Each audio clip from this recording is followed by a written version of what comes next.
لا حول ولا قوة إلا بالله العلي العظيم أعوذ بالله من الشيطان اللعين الرجيم بسم الله الرحمن الرحيم الحمد لله رب العالمين الصلاة والسلام على أشرف الأنبياء والمرسلين سيدنا ونبينا مولانا أبي القاسم محمد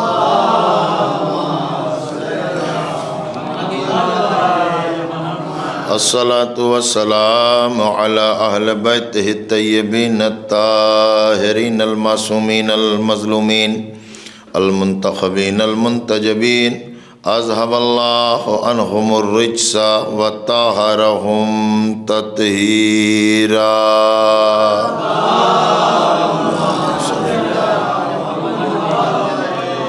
ولعنة الله على أعدائهم أجمعين من الآن إلى قيام يوم الدين أما بعد فقد قال الله تبارك سبحانه وتعالى في كتابه المجيد وفرقانه الحميد وقوله الحق بسم الله الرحمن الرحيم يسبح لله ما في السماوات وما في الأرض الملك القدوس العزيز الحكيم صلوات پڑھنا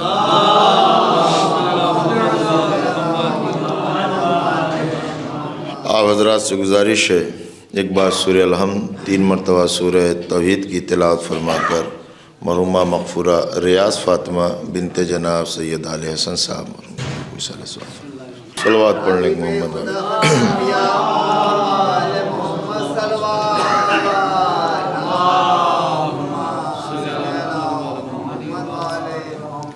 حضرات گرامی مرتبت یوم جمعہ ہے اور اللہ نے جمعے کا ایک سورہ قرآن میں رکھا جو ترتیب کے اعتبار سے 62واں سورہ ہے 11 آیتوں پر مشتمل ہے یہ سورہ اور اللہ نے دنوں کے ناموں میں سے اگر کسی دن کے نام پہ کوئی سورہ رکھا تو وہ ہے سورہ جمعہ جمعہ کے بنیادی اور اساسی معنی ہے جمع ہونا یکجا ہونا اسی سے اجتماع ہے اسی سے مجمع ہے اسی سے جمع ہے یہ سب جب آپ بولیں مجمع اجتماع جمع اور جمعہ تو خود بتاتا ہے کہ اس جمعے کا خاندانی رشتہ ان لفظوں کے ساتھ ہے اب وہ اپنی ایک صرفی قاعدہ و قانون ہے اور شکلیں بدلتی ہیں لفظوں کی تو معنی بدل جاتے ہیں اس سے بحث نہیں ہے لیکن بنیادی اور اساسی جو روح ہے وہ اجتماع کی ہے جمع ہونا اس کا مطلب یہ ہے کہ اللہ مجمع کو جمع ہونے کو پسند کرتا ہے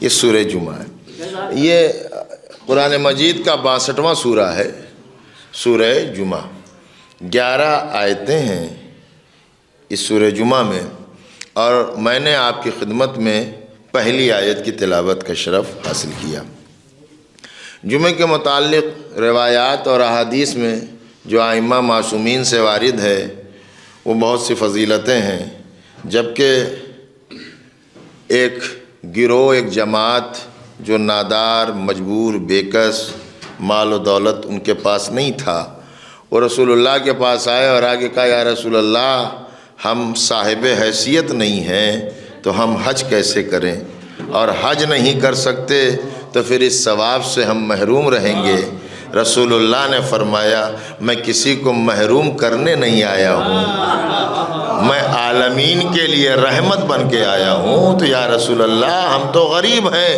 ہمارے پاس استطاعت نہیں ہے اتنی حیثیت نہیں ہے کہ ہم مدینے سے مکے جائیں حج کریں تو کیا حج کا ثواب ہمیں نہ ملے گا آواز رسول آئی جو ثواب حاجی کو حج کر کے ملے گا تمہیں جمعے میں شریک ہو کے جمعہ پڑھ کے ملے گا۔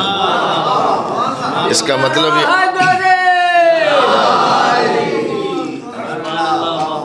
اب آپ ذرا سا غور کریے گا تو یہ میں تو دن وہی ہے، لہٰذا آپ کی خدمت میں یہ عرض کر دیا میں نے، اور یہ بھی آپ محسوس کریے گا کہ دنوں کا سردار ہے جمعہ، دنوں کا سردار ہے یہ جمعہ۔ دن سب ہیں لیکن سردار جمعہ ہے۔ مہینوں کا سردار ہے شہر اللہ، مہینوں کا سردار ہے شہر اللہ، اور خود رسول اللہ نے فرمایا ہے یہ کہ دنوں کا سردار ہے جمعہ، کتابوں کا سردار ہے قرآن، مہینوں کا سردار ہے رمضان، اور نبیوں کا سردار ہوں میں، جوانان جنت کے سردار ہیں حسن اور حسین۔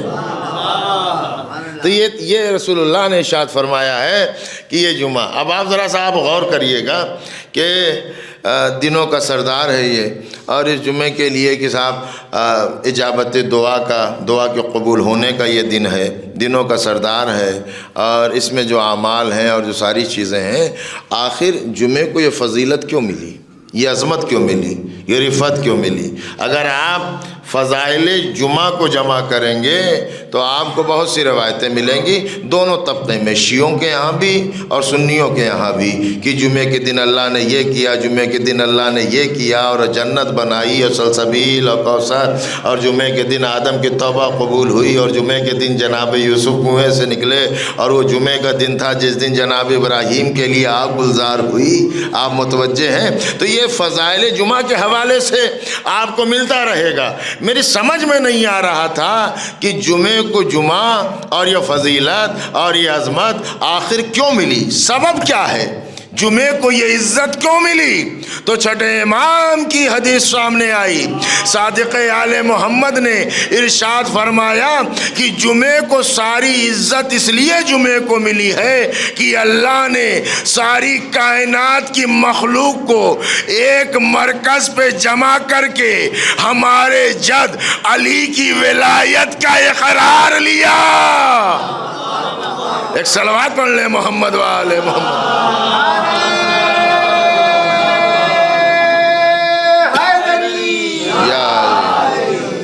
اس لیے کہ جمع کیا، جمعہ کہلایا، عزت اس لیے ملی کہ ہمارے جد کی ولایت کا اقرار لیا، تو یہ جمعہ ہے۔ اس کی آیت جو میں نے آپ کی خدمت میں عرض کی ہے، دیکھیے مرحومہ کے اصالِ ثواب کی مجلس ہے، اور یہ جو سورہ کا آغاز ہے یہ ہے یسبح للہ ما فی السماوات و ما فی الارض الملک القدوس العزیز الحکیم۔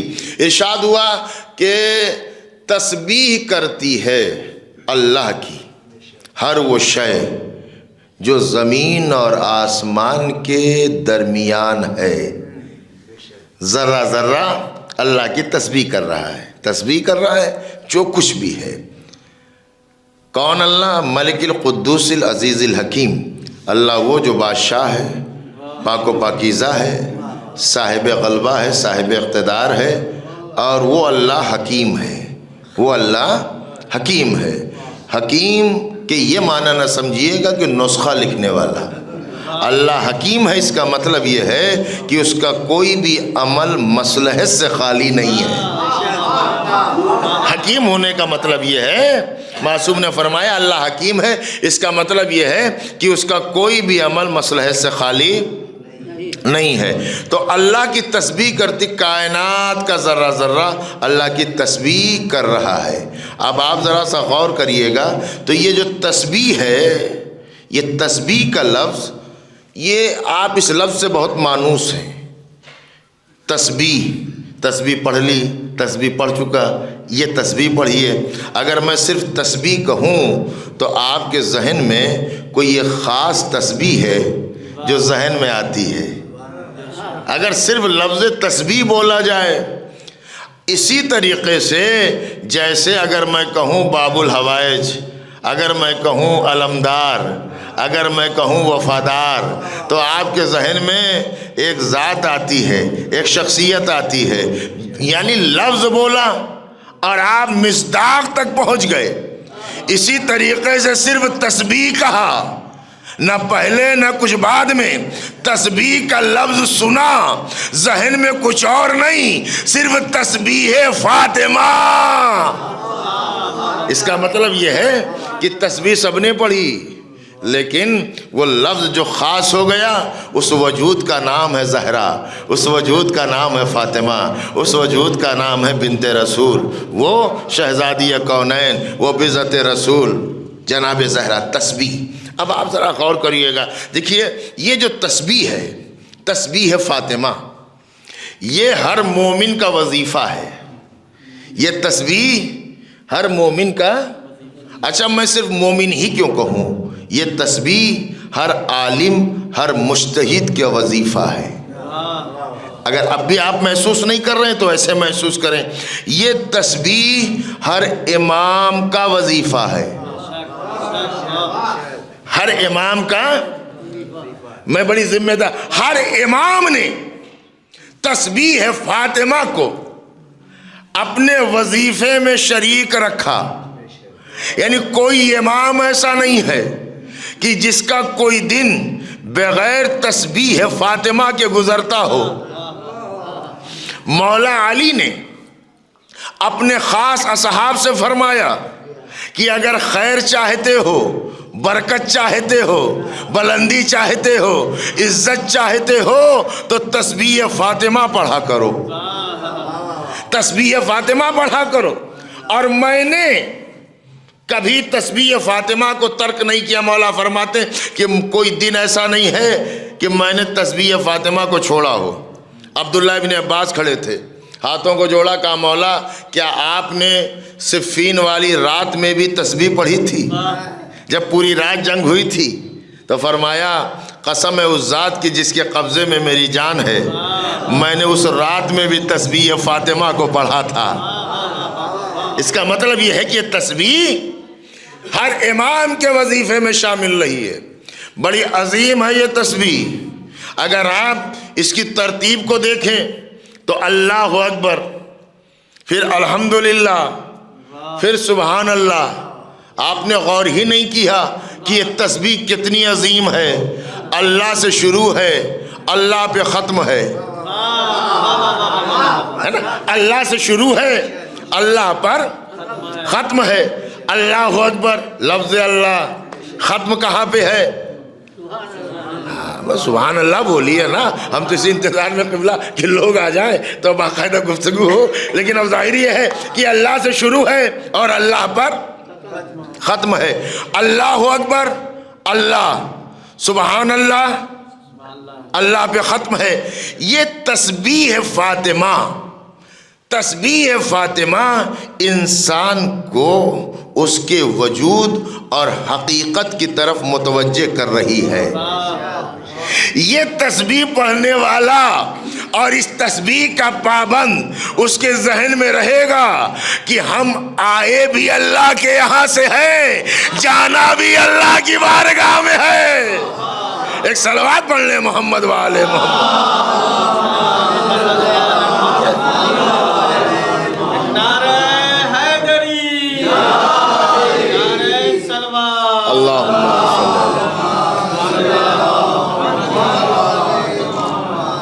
اللہ اکبر اور سبحان اللہ، اور درمیان میں ہے الحمدللہ۔ یہ ہے تسبیح فاطمہ۔ اچھا دوسرا رخ آپ ذرا سا اس کا غور کریے کہ کب پڑھیں، کس وقت پڑھیں؟ تو فرمایا، جو معصوم نے فرمایا کہ فضیلت کا وقت، عظمت کا وقت، بہترین وقت یہ ہے کہ واجب نماز ادا کرنے کے فوراً بعد، اگر کوئی مجبوری نہ ہو تو شکل بھی نہ بدلو۔ نہیں غور کر رہے ہیں؟ ذرا محسوس کریے گا، کبھی کبھی اس کیفیت کی بھی مجلس سن لیا کریں نا، تھوڑا سا بھی آ جائے گا معاملہ ہے نا۔ تو کیا فرمایا کہ شکل، نماز کی شکل نہ جس شکل میں نماز سلام پھیرا بیٹھے رہو، تسبیح پڑھ لو تو کیا ملے گا؟ چھٹے امام فرماتے ہیں کہ اٹھنے سے پہلے اللہ تمہارے سارے گناہ کو معاف کر دے گا، اللہ تمہارے سارے گناہ کو معاف کر دے گا تسبیح فاطمہ کے صدقے میں۔ آپ اگر متوجہ ہیں تو جملہ سنیے، جس کی تسبیح گناہوں کو معاف کر دے اس کا ذکر کتنا بلند ہوگا، اس کی شفاعت کی کیا کیفیت ہوگی۔ تو کہا کہ جس شکل میں نماز پڑھی ہے بیٹھے رہو اور تسبیح پڑھو۔ اچھا یہ تسبیح تو آپ کو معلوم ہے نا کہ تسبیح میں کیا ہے، کہا اللہ اکبر، الحمدللہ اور سبحان اللہ۔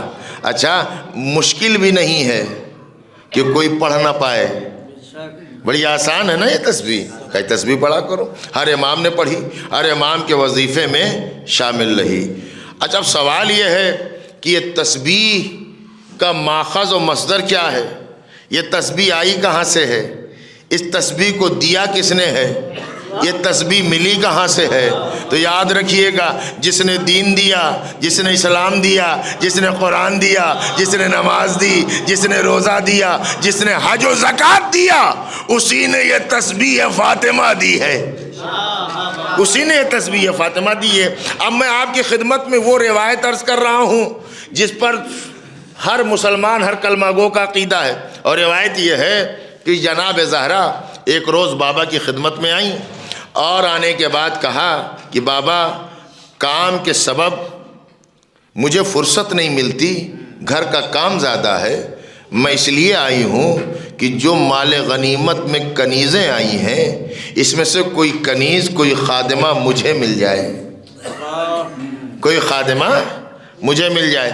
اچھا بعض نے یہ لکھا ہے کہ بی بی نے کہا نہیں تھا، اور بعض نے کہا ہے کہ نہیں کہا تھا۔ تو سوال یہ نہیں ہے کہ کہا تھا کہ نہیں، اگر نہیں کہا تو اس سے بھی فاطمہ کی عظمت آیا ہوتی ہے۔ وہ فاطمہ جو اپنے باپ سے کنیز نہ مانگے،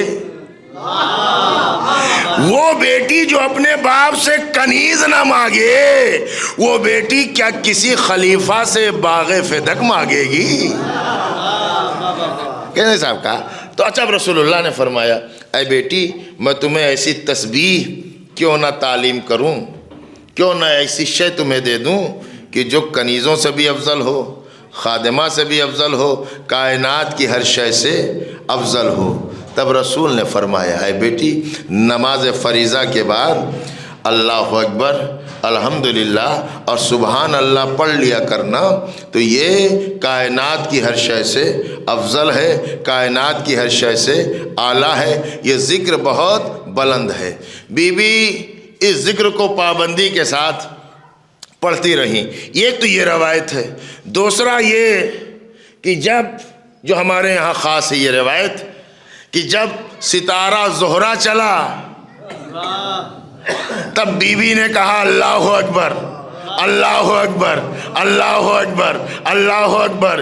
ادھر ستارہ جب آ کے علی کے در پہ رکا تب شہزادی نے کہا الحمدللہ، الحمدللہ، الحمدللہ، الحمدللہ۔ اب جب ستارہ پھر بلندی کی طرف چلا اب کہا سبحان اللہ،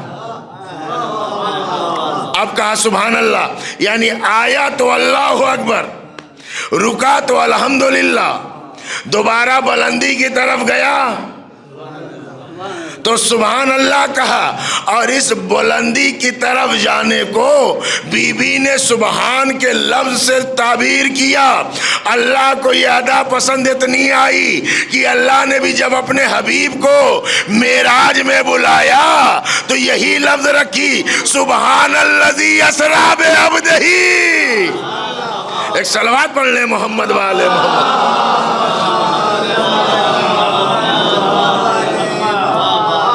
یہی لفظ رکھی سبحان کی۔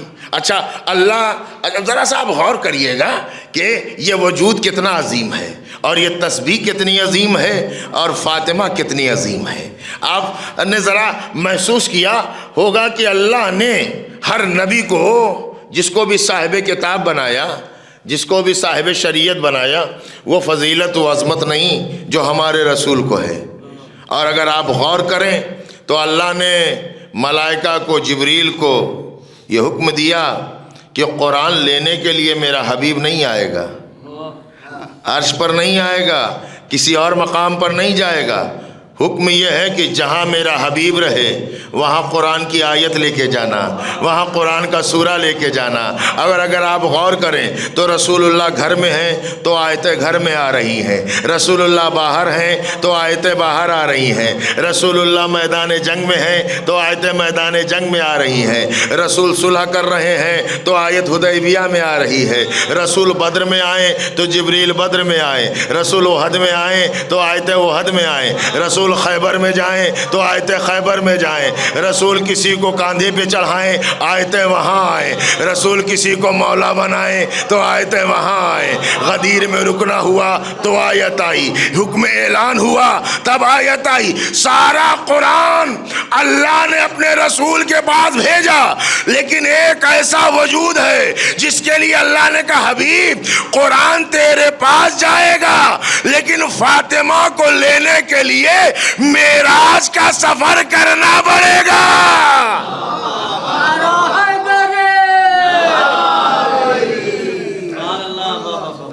اگر فاطمہ محمد والے محمد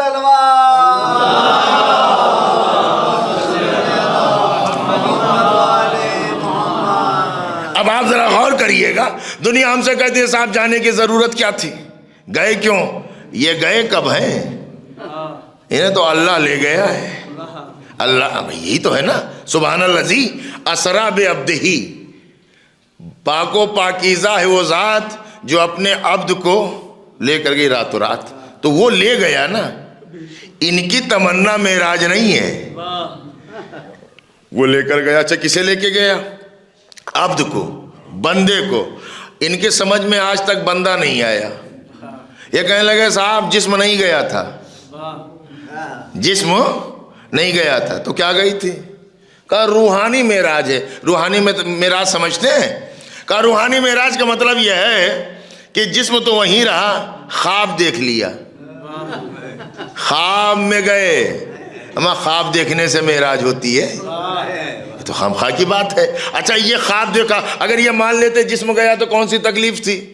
کہا دیکھیے اصل میں پرابلم یہ تھی کہ اعتراض ہو رہا تھا کہ جب کہا کہ جسم کے ساتھ رسول گئے تو کہ صاحب آسمان میں راستہ کیسے بنا، سراغ کیسے ہوا، وہ کیسے گئے، پھر دوسرے پہ کیسے گئے، تیسرے پہ کیسے گئے؟ کہا یہ دنیا بھر کا اعتراض، اس کا جواب کون دے؟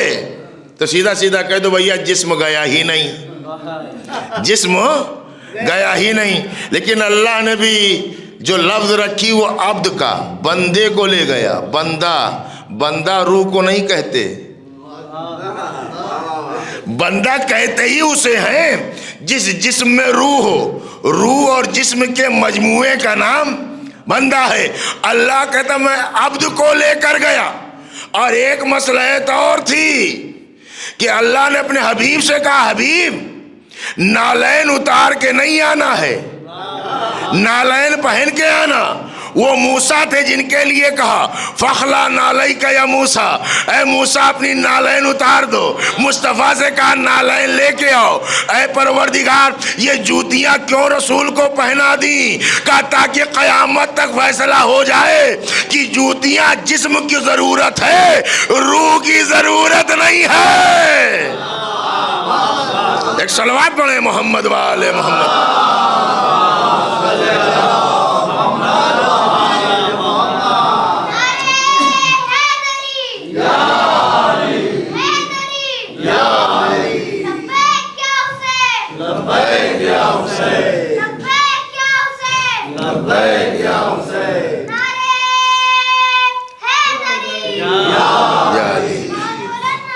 اللہم صلی سبحان ہے وہ ذات۔ اچھا اگر آپ تاریخ کا مطالعہ کریں تو آپ کو یہ محسوس ہوگا کہ ہر ایک نے یہ لکھا ہے کتابوں میں کہ حضرت جبریل براق لے کر آئے۔ سنا ہے نا آپ نے کہ بھائی براق لے کر آئے؟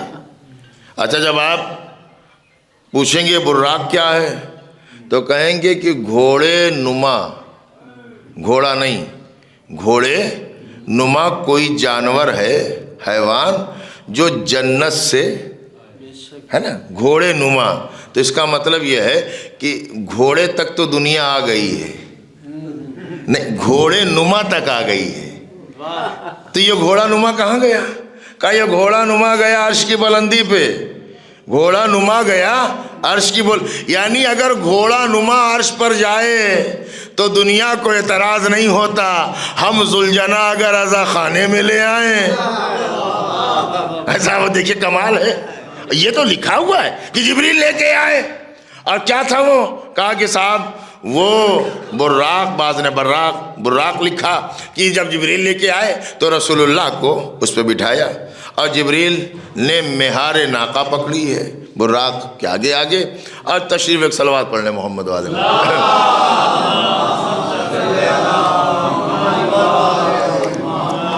اور جب لے کے چلے تو امام ثعلبی کی تفسیر ہے، اس تفسیر سے میں یہ آپ کی خدمت میں عرض کر رہا ہوں، اہل سنت انہوں نے لکھا کہ اللہ نے سارے انبیاء کو، یہ اہل سنت کے معتبر عالم ہیں، بڑے عالم ہیں جن کا میں نام لے رہا ہوں، انہوں نے لکھا کہ اللہ نے سارے انبیاء کو عرش چہرم پر، آئیے صلوات پڑھنے محمد،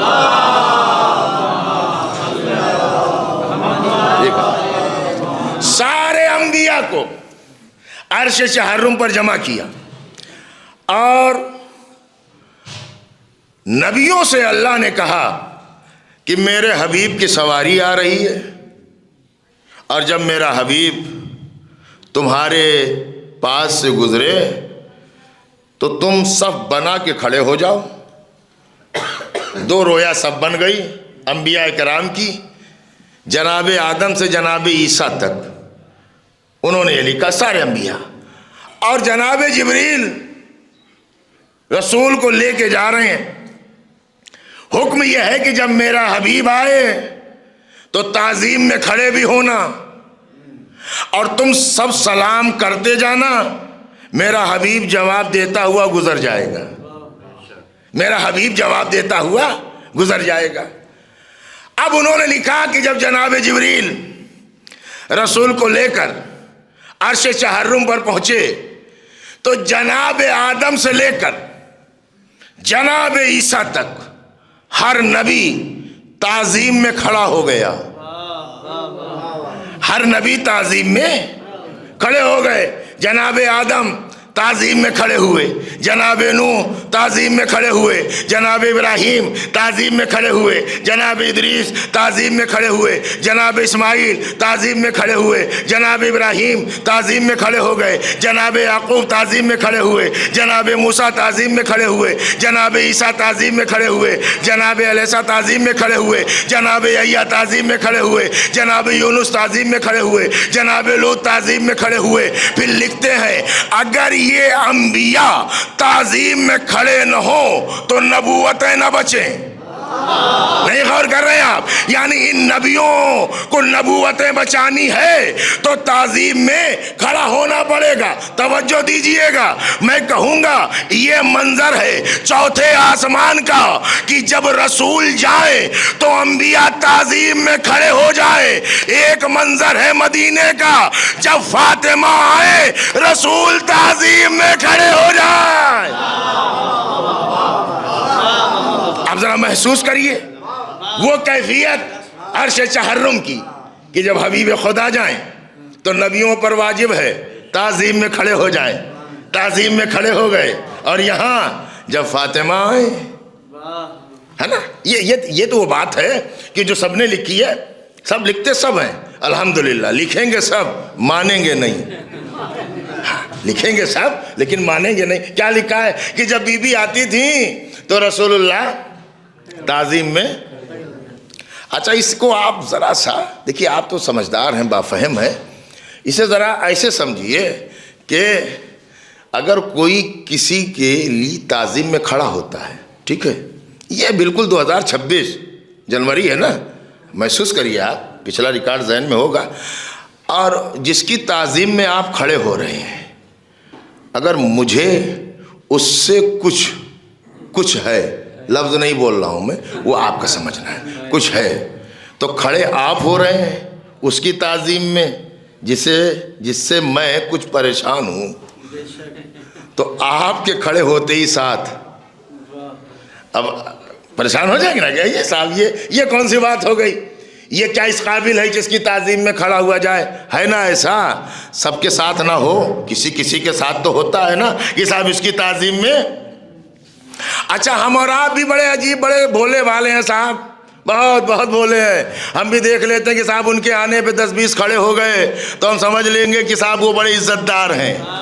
ہاں ہم یہ فوراً ٹیگ دے دیتے ہیں کہ صاحب بڑے عزت دار ہیں، سمانت ویکتی ہیں، بڑی عظیم آدمی ہے کہ جن کے آنے پر سب کھڑے ہو گئے۔ یقین سے بتائیے ابھی کوئی زہریلا سانپ آ جائے تو آپ بیٹھے رہیں گے؟ بات ہو گئی ہے، آپ کھڑے ہو جائیں گے نا۔ اب اگر حضرت سانپ رضی اللہ کو یہ خیال ہو کہ میری عزت میں لوگ کھڑے ہوئے ہیں، نہیں غور کر رہے ہیں آپ؟ ارے بیدار ہو کے یہ جملہ سنیے۔ اب بھائی یہ تو سانپ کی اپنی مجبوری ہے نا، وہ یہ سوچے کہ میری عزت میں کھڑے ہوئے نہیں۔ جب رسول سے پوچھا گیا یا رسول اللہ زمانے کا ہر دور کا اگر ہمیں یہ دیکھنا ہے سب سے بڑا ذلیل کون ہے تو یا رسول اللہ کرائٹیریا کیا ہو، معیار کیا ہو، کیسے طے کرے کہ سب سے بڑا ذلیل یہ ہے؟ رسول نے فرمایا جسے آتا ہوا دیکھ کر شریف آدمی راستہ بدل دے وہی سب سے بڑا ذلیل ہے۔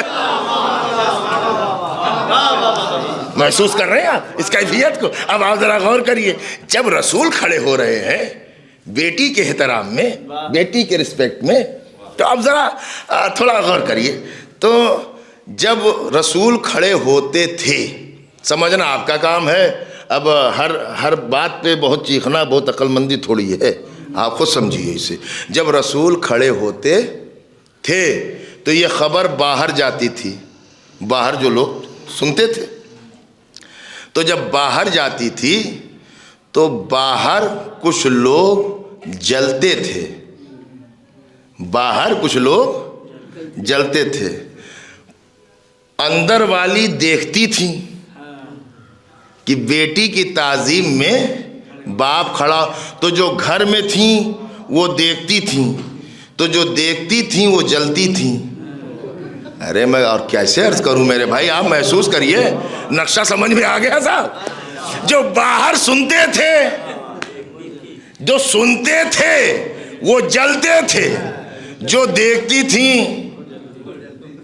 اب مجھے آپ مجبور نہ کریں کہ میں اور کوئی روایت آپ کو سناؤں، یہ سمجھنا آپ کا کام ہے۔ جو دیکھتی تھیں وہ جلتی تھیں، اور رسول اللہ دن بھر میں کئی مرتبہ ان کو جلانے کا انتظام فرماتے تھے۔ سبحان اللہ سبحان اللہ، ذرا سمجھیے بھائی، ایک بار نہیں کھڑے ہو گئے، جب بھی داخل ہوں یہ ذات اخلص فاطمہ قام لها رسول اللہ، جب بھی آئیں کھڑے ہو گئے تو دن میں کئی بار رسول اللہ جلانے کا، یا رسول اللہ ایک ہی بار جلا لیجئے، ایک ہی بار جلا لیجئے۔ یہ دن بھر میں کئی بار آواز رسول آئی تاکہ قیامت تک ہر ذہن میں محفوظ ہو جائے، اگر بغض فاطمہ ہے تو دنیا میں بھی جلے گا، جہنم میں بھی جلے گا۔ اگر بغض زہرا ہے تو یہاں جزاک اللہ، تو یہاں اللہم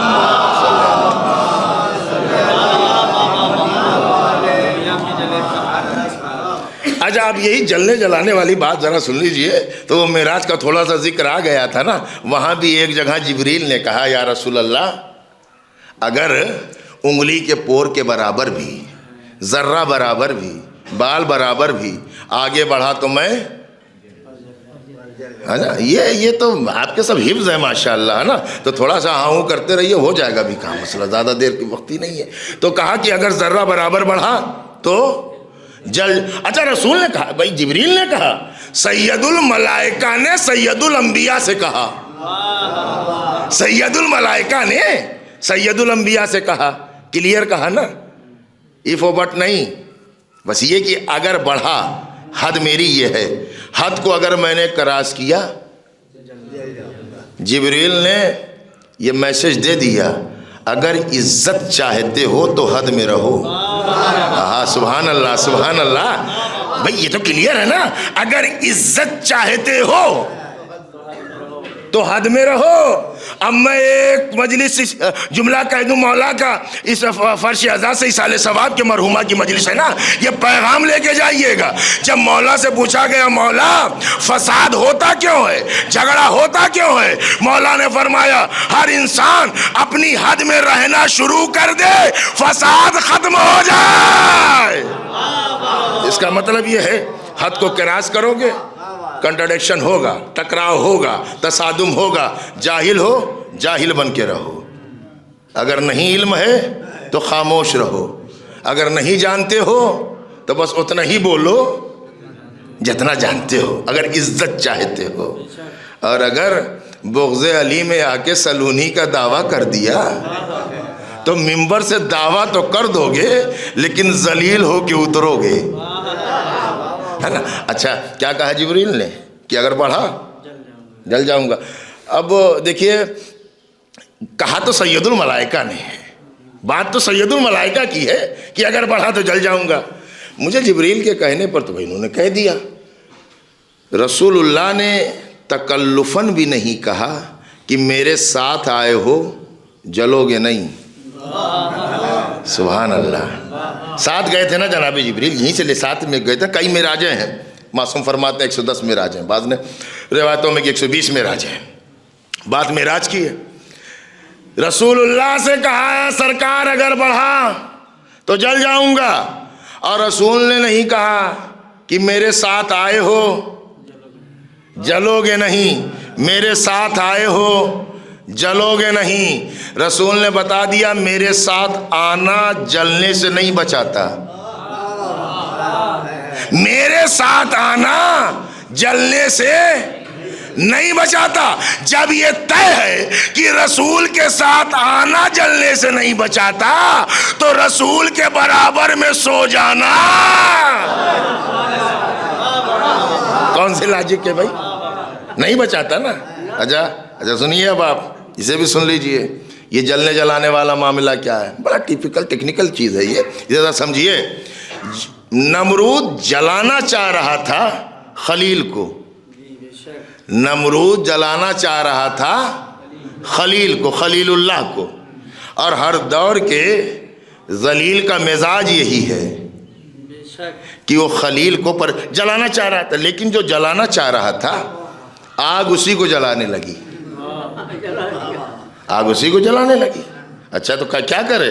کہا دیکھو طریقہ یہ ہے کہ اس شکل سے ایسا بنایا جائے کہ ان کو دور سے ہی پھینک دیا جائے۔ پھینک دیے گئے، جب نکلے تو کسی چیز میں باندھ کے پھینکا تھا، رسیاں لپیٹی تھیں۔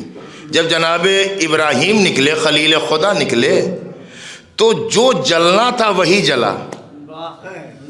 جو بات میں کہہ رہا ہوں اسے سمجھیے گا، جو جلنا تھا وہی جلا۔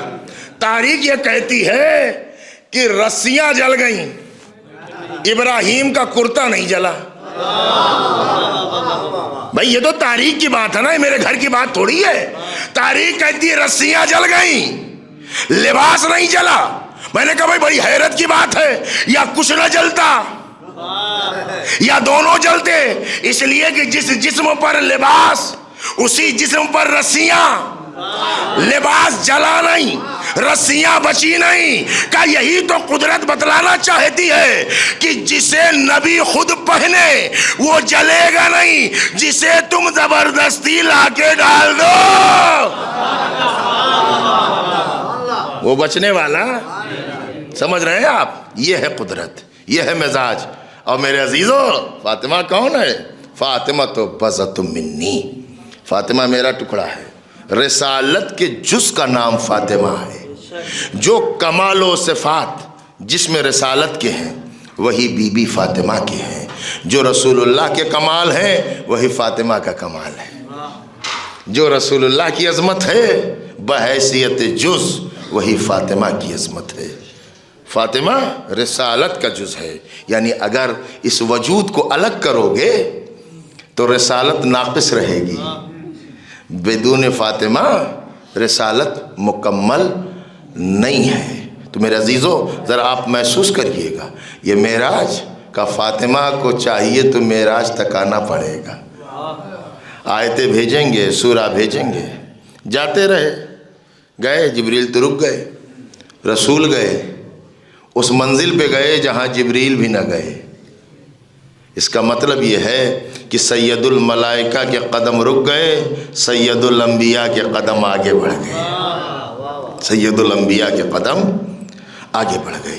عزیزو، یہ وہ ذات ہے کہ بڑی عظیم کردار کی مالک ہے۔ اب ظاہر یہ ہے کہ 2-4-5 منٹ کا اور معاملہ ہے فضائل کے حوالے سے، تو میں اس میں کس رخ پر آپ سے گفتگو کروں، بس اتنا آپ محسوس کر لیں کہ بی بی سے جو تسبیح منسوب ہے، جسے تسبیح فاطمہ کہتے ہیں، ہمارے یہاں اس کی بڑی عظمت ہے، اس کی بڑی فضیلت ہے۔ ابھی میں نے عرض کیا کہ ہر امام کے وظیفے میں شامل تھی تسبیح فاطمہ، ہر امام کے وظیفے میں شامل تھی تسبیح فاطمہ، مولا علی سے لے کے 12ویں تک کسی نے تسبیح فاطمہ کو ترک نہیں۔ تعلیم کس نے دی تھی؟ رسول نے۔ جس رسول نے قرآن دیا، جس رسول نے دین دیا، اسی نے یہ تسبیح دی اور اپنی بیٹی کو دی۔ عزیزو، جب باپ رسول جیسا ہو تو اپنی بیٹی کو کتنی بلند شے عطا کرے گا، اس تسبیح سے آپ سمجھیں یہ تسبیح۔ اچھا، ہوئی کیا؟ کہ بی بی نے سب سے پہلے اس تسبیح جناب حمزہ کی قبر کی خاک سے بنی، جو قبر کے سلسلے سے وہ یہ کہ جناب حمزہ کی قبر کی خاک سے تسبیح کے دانے بنے، تصویر ہوئی۔ اس کے بعد واقعہ کربلا کے بعد سب سے پہلے چوتھے امام نے خاک شفا کی تسبیح اپنے چاہنے والوں کے حوالے کی۔ لیکن ذرا آپ محسوس کریے گا، تسبیح وہ بھی تھی اور تسبیح خاک شفا کے دانے کی۔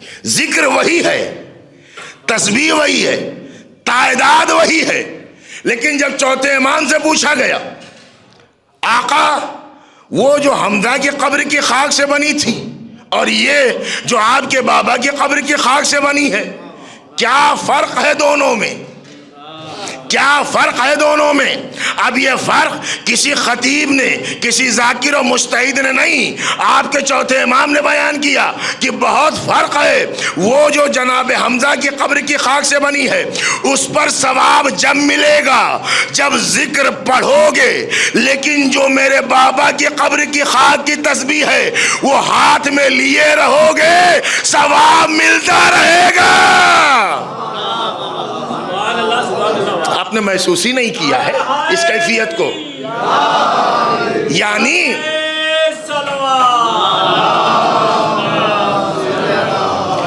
وہاں ذکر کرو گے ثواب ملے گا، خاک شفا کو ہاتھ میں لیے رہو گے۔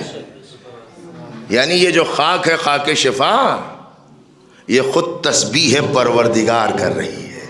یسبح للہ ما فی السماوات و ما فی الارض ملک القدوس العزیز الحکیم۔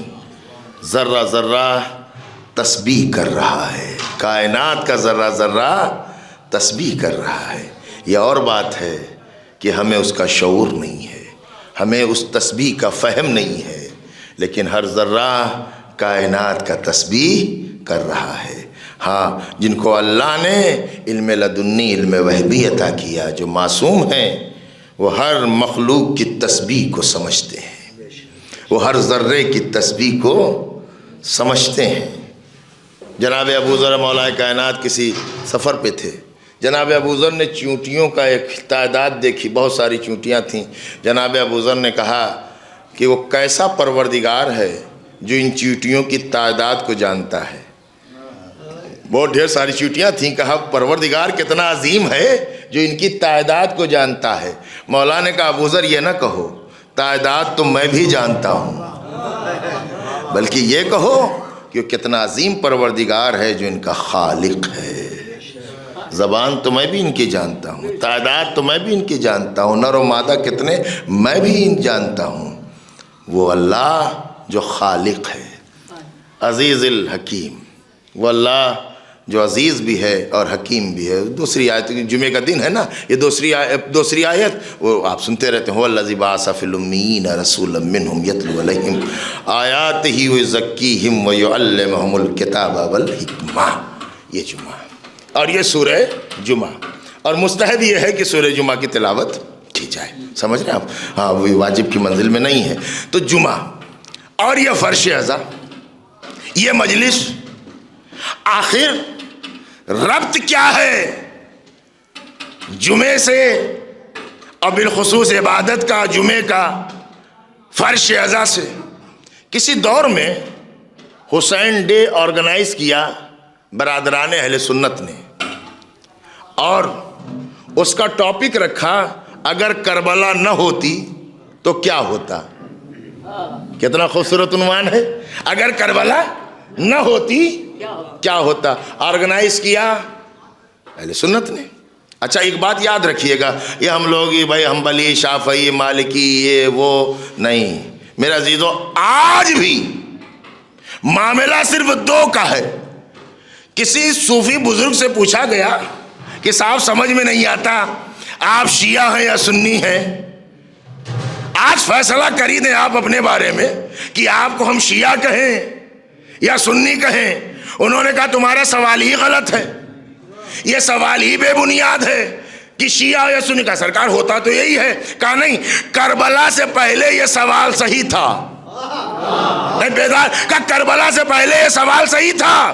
کا کیا مطلب؟ کہ کربلا کے بعد اگر پوچھنا ہے تو یہ نہ پوچھو شیعہ یا سنی، بلکہ یہ پوچھو حسینی ہو یا یزیدی. دو ہی فرقے ہیں، نہ شیعہ نہ سنی. سیدھے سیدھے بتاؤ کہ حسین کے طرفدار ہو یا یزید کی طرفدار ہو. اور یہ میرا مجمع یہ میری بات کی تائید کرے گا. 2024 2025 اور 26 یہ وہ زمانہ ہے کہ جس میں دونوں خیمے سمجھ میں آ گئے. اذان سے پتہ نہیں چلا کہ کون حقیقی مسلم ہے، اقامت سے پتہ نہیں چلا، عبادت سے پتہ نہیں چلا، نماز سے پتہ نہیں چلا، روزے سے پتہ نہیں چلا، ذکر سے پتہ نہیں چلا. لیکن جب مظلوم پر وقت پڑا، ظلم ظالم سامنے آیا، تب جا کے پتہ چلا ظالم کا طرفدار کون ہے، مظلوم کا طرفدار. دنیا ہم سے کہتی ہے صاحب یہ ایران کو ضرورت کیا ہے، ایران کو پالیسی بدلنی چاہیے، ایران کو ڈپلومیسی بدلنی چاہیے. اما پالیسی ڈپلومیسی آپ کی اپنی جگہ پر ہے، علی کا فرمان اپنی جگہ پر ہے، اہل بیت کی تعلیم اپنی جگہ پر ہے. مولا علی نے کہا اے میرے چاہنے والوں، دنیا میں جہاں بھی رہنا ظالم کے دشمن بن کے رہنا، مظلوم کے مددگار.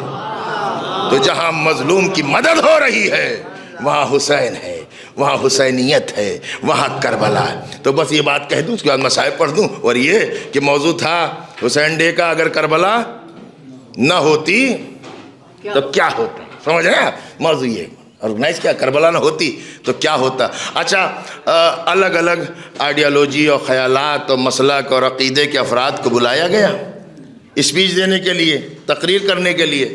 تو سب نے تقریر کی، اپنے اپنے طریقے سے خراج عقیدت آقا کی بارگاہ میں پیش کیا. ہمارے بھی ایک بزرگ عالم کو انوائٹ کیا گیا تھا.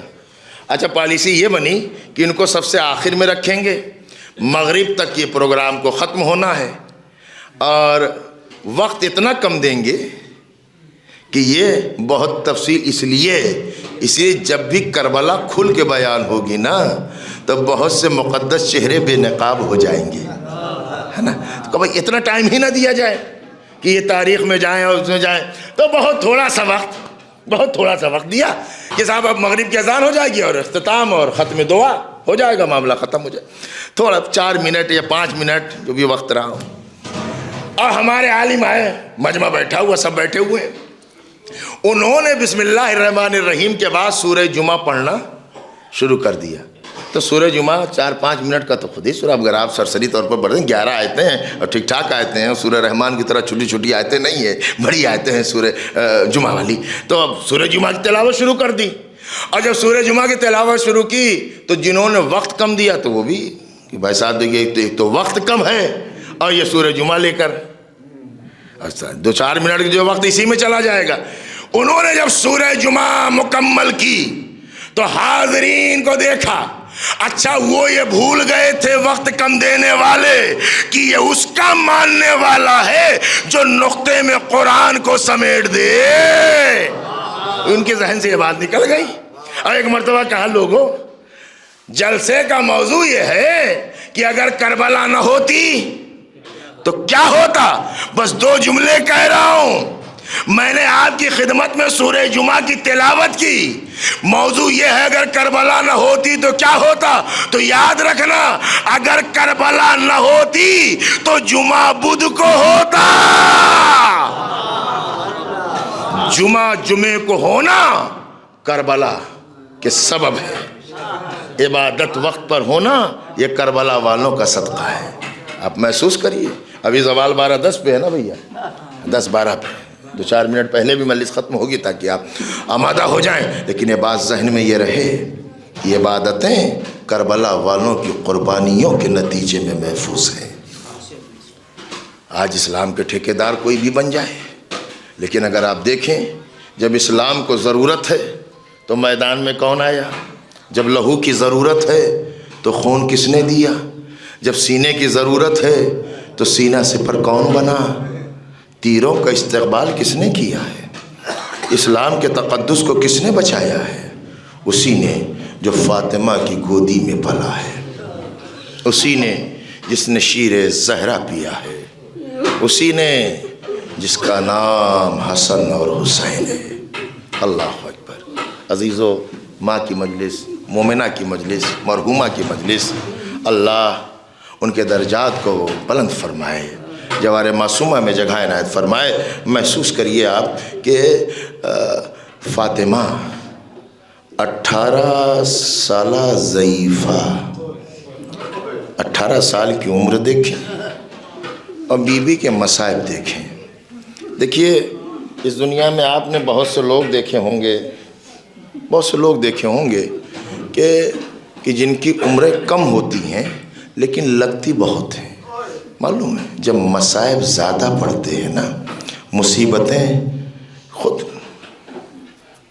شمر کہتا ہے, خود یہ شمر کا بیان ہے جناب مختار کے دربار میں, کہتا ہے کہ حسین اس وقت تک ان کی داڑھی بھی سیاہ تھی, سر کے بال بھی سفید تھے, لیکن جب کڑیل جوان کے لاشے پہ آئے ہیں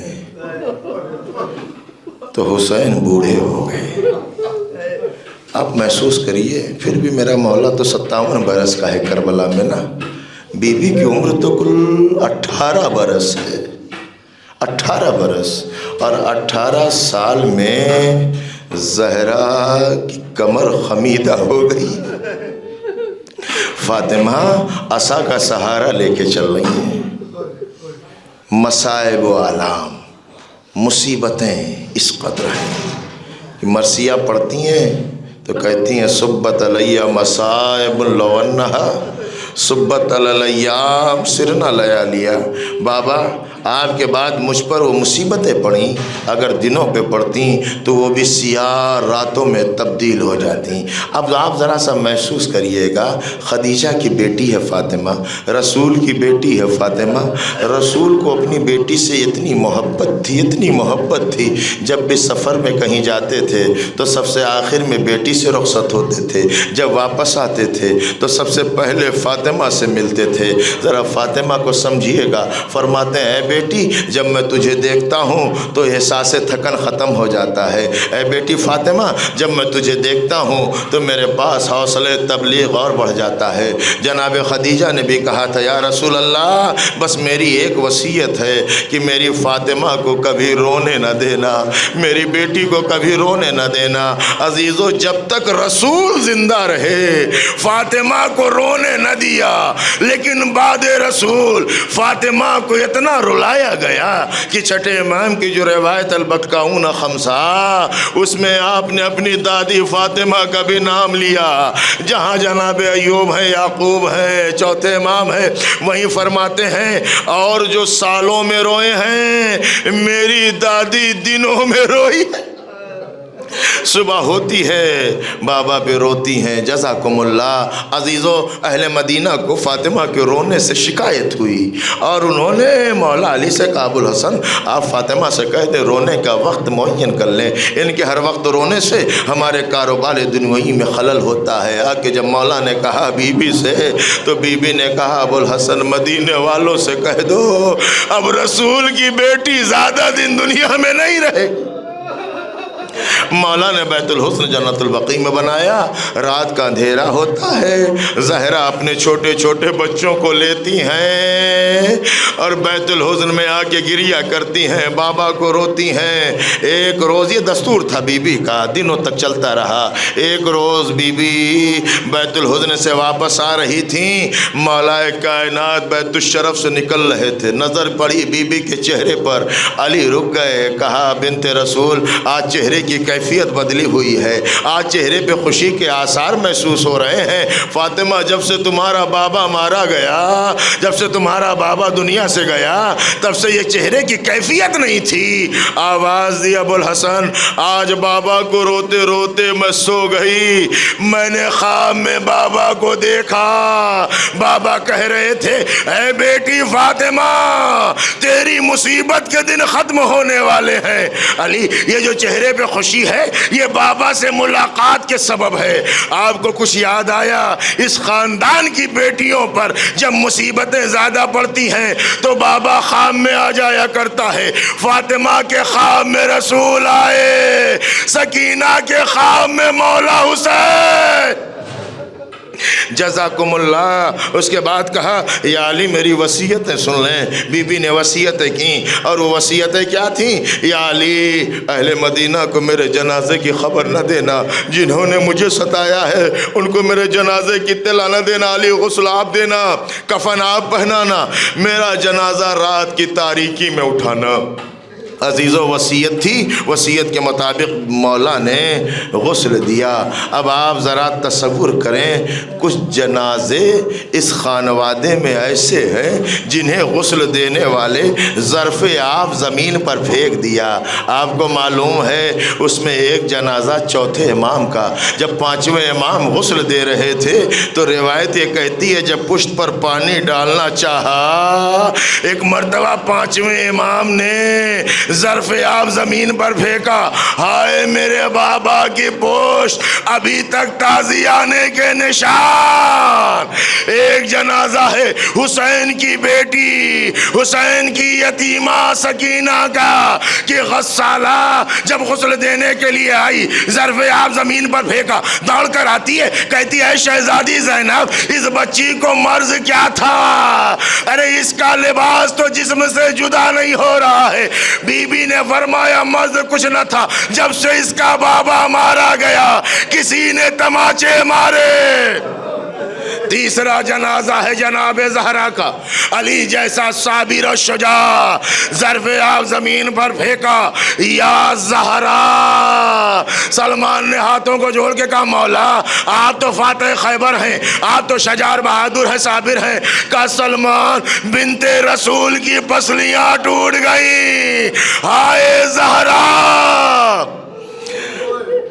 پہلو شکستہ ہے، پسلیاں ٹوٹی ہوئی ہیں۔ علی نے غسل دیا، کفن پہنایا، بس آخری منظر اسی پہ مجلس ختم ہو جائے گی۔ آپ محسوس کرتے ہیں کہ جب جنازہ ماں کا ہو، جنازہ آمادہ ہو جائے، جنازہ تیار ہو جائے تو یہی تو کہا جاتا ہے نا، بچوں آؤ ماں سے رخصت ہو لو، بیٹو آؤ ماں کو سلام آخر کر لو، بیٹیوں آؤ ماں سے رخصت ہو لو۔ تو بچے آتے ہیں، رخصت ہوتے ہیں، روتے ہیں، لیکن عزیزو یہاں بھی مولا نے یہی کہا، بیٹے آئے بیٹیاں آئیں، لیکن آقا حسین نے بس اتنا کہا بابا میری ماں تو فخر مریم ہے۔ ارے جب تک مریم نے نہیں بلایا تھا عیسیٰ نہیں گئے تھے بابا، جب اماں بلائے گی تب حسین جائے گا۔ بس عزیزو یہ کہنا تھا، بندے کفن کھل گئے، ماں کے دونوں ہاتھ بلند ہوئے، آجا میرے لال حسین، گئے ماں کے سینے سے لپٹ گئے. وہ بہن کی ہاتف کی آواز ہے علی حسین کو ماں سے جدا کر لو ورنہ قیامت آ جائے گی. عجب نہیں مولا نے کہا اماں اب مجھے آواز کون دے گا؟ اے اماں وہاں بھی آ جانا جب آپ کا لال حسین زمین کربلا پر پشت ذوالجنا سے کربلا کی زمین. وَسَيَعْلَمُ الَّذِينَ ظَلَمُوا أَيَّ مُنْقَلَبٍ يَنْقَلِبُونَ أَلَا لَعْنَةُ اللَّهِ علی القوم الظالمین. الہی بحق فاطمۃ الزہرا بیہا بالہا بنیہا. بار الہا تجھے واسطہ ہے محمد و آل محمد کا، ہماری اس عبادت کو قبول فرما. معبود اس مجلس کا اس ذکر کا ثواب مرحومہ کے نام اعمال میں درج فرما، مرحومہ کی مغفرت فرما. پروردگار مرحومہ کے بچوں کو، عزیز و قاریب کو، پسماندگان کو صبر جمیل عطا فرما. پروردگار ہم سب کے گناہوں کو معاف فرما، جمیع مومنین و مومنات کی مغفرت فرما. بار الہا تجھے واسطہ ہے محمد و آل محمد کا جو بیمار ہیں بیت کے صدقے میں شفاء کامل و عاجلہ عطا فرما. بار الہا ہمارے علماء کرام مراجع کرام کو صحت و سلامتی طول عمر عطا فرما. دشمنان دین و شیعت کو نیست و نابود فرما. یوسف زہرا امام الزمان کے ظہور میں تعجیل فرما. ہم سب کو مولا کے امان و انصار میں شمار فرما. ربنا تقبل منا انکا انت السمیع العلیم. آپ حضرات سے گزارش ایک بار سورہ الحمد 3 مرتبہ سورہ توحید کی تلاوت فرما کر مرحومہ مغفورہ ریاض فاطمہ بنت جناب سید علی حسن صاحب